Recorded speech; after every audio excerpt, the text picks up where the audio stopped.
है कोसी बराज पर चढ़ा पानी, इंडो नेपाल रोड बंद, अब तक 5 लाख क्यूसेक पानी छोड़ा गया। सुपौल, मधेपुरा, दरभंगा और पूर्णिया में बाढ़ का खतरा।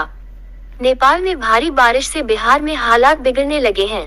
सुपौल में कोसी बराज के कुछ हिस्सों के ऊपर से पानी जा रहा है। इसके चलते इंडो नेपाल रोड बंद कर दिया गया है।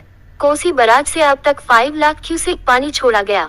सुपौल, मधेपुरा, पूर्णिया और कटिहार में बाढ़ का खतरा बढ़ गया है। इससे पहले पानी के दबाव को देखते हुए कोसी बराज के सभी 56 फाटक खोले दिए गए हैं। कोसी बराज से 3 बजे तक 5.41 लाख क्यूसेक पानी डिस्चार्ज हो चुका है। नदी में इतना पानी 56 साल बाद आया है। यह 1968 में नदी के सबसे अधिक फ्लो से सिर्फ 1 लाख क्यूसेक कम है।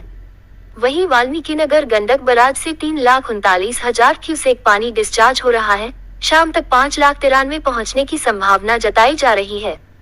यहाँ 21 साल पहले इतना पानी आया था। ये 2003 के फ्लो लेवल से थोड़ा ही कम है। दोनों नदियों में पानी शुक्रवार को ही बढ़ गया।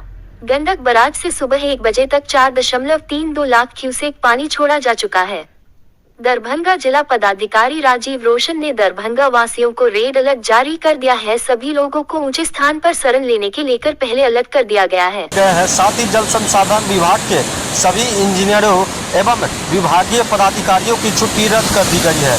कोसी और गंडक दोनों नदियों का डिस्चार्ज अपने अब तक जल संसाधन विभाग ने हाई अलर्ट घोषित करते हुए सभी संबंधित इंजीनियरों को तटबंधों पर ही कैंप करने का निर्देश दिया है।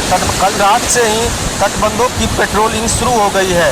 यही नहीं, कटाव निरोधक सामग्री का भंडारण भी किया जा रहा है।